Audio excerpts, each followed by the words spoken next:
మీరు ఏమనుకోకపోతే ఓపెన్గా ఒక విషయం అడగచ్చా? మిమ్మల్ని మీరు ఓపెన్గా జగన్మోహన్ రెడ్డి గారి శత్రువుని మీ శత్రువులుగా భావించి అవతల వాళ్ళని తిడతారు, తీసుకుంటారు కూడా. కానీ జగన్మోహన్ రెడ్డి గారిని విమర్శించిన నిధుల రైతులు మీకంటే తర్వాత పార్టీలో కలిపేసి పెద్ద పెద్ద పోస్టులు తీసుకొచ్చి గొడవ మంచిది మాట్లాడాలి. సత్య బాబుని చూస్తాను ఇబ్బంది అయితే చెప్పండి, వదిలేస్తాను. ఈరోజు జగన్మోహన్ రెడ్డి కోసం ప్రాణాలు ఇచ్చేవాళ్ళు ఎవరెవరో మీకు తెలుసు పార్టీలో. మరి వాళ్ళలో ఎవరికి అన్యాయం జరిగింది చెప్పండి?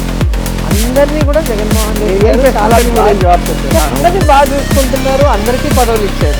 సో కొన్ని ఈక్వేషన్స్ అన్నప్పుడు, క్యాస్ట్ ఈక్వేషన్స్ కానీ జనరల్ ఈక్వేషన్స్ వచ్చినప్పుడు పాలిటిక్స్లో అది కొత్త పాత కలయికనే ప్రభుత్వం. అంటే అంతేగాని పాత వాళ్ళే అందరికీ 100% పాత వాళ్ళకి ఇవ్వాలి, కొత్త వాళ్ళకి ఎవరికి కూడా ఇవ్వకూడదంటే మీరు కొత్త వాళ్ళు పాలిటిక్స్ ఎలా చేస్తారు?